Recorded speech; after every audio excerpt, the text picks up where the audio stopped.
But in defense of the entire crypto space, we now have attorneys speaking out, right, to give legal clarity and insight on exactly what was happening. Please pay attention, guys.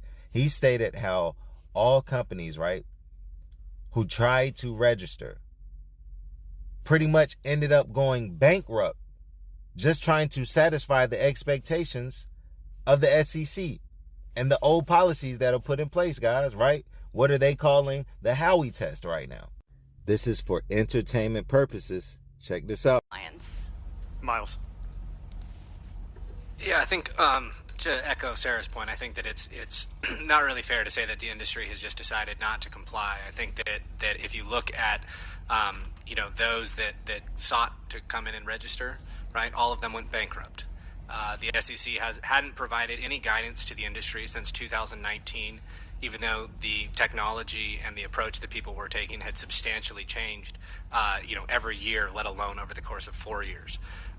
The process was not constructive at all. And what that really meant, right, is rather than the SEC actually accomplishing anything in terms of investor protection, capital formation, or efficient markets, is what you ultimately did is you left lawyers like myself, Rodrigo, Sarah, Collins, right, to advise portfolio companies and clients, right, just based on 2019 guidance that no really longer fit the industry.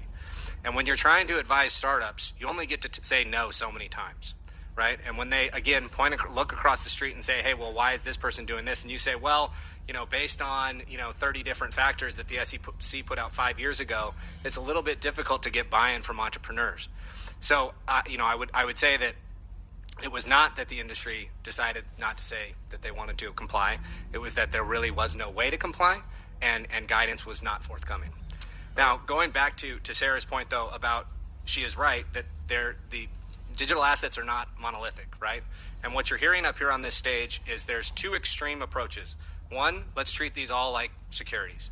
And the other one is let's not treat any of these things like securities. Neither of those are viable frameworks. They fail to contemplate or even look at what the risk profile of these assets are. They're simple. They're very simple.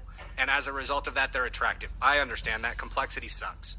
But at the end of the day, right, if we're not going to actually grasp what are the things that de-risk these assets, make them look less like securities, reduce trust dependencies, right, which helps investors, helps capital formation, helps efficient markets, right, then what is our actual goal? And what are we trying to achieve? We need to align the incentives of entrepreneurs, right, with the incentives of our regulatory structure, which is to reduce information asymmetries, reduce trust dependencies, reduce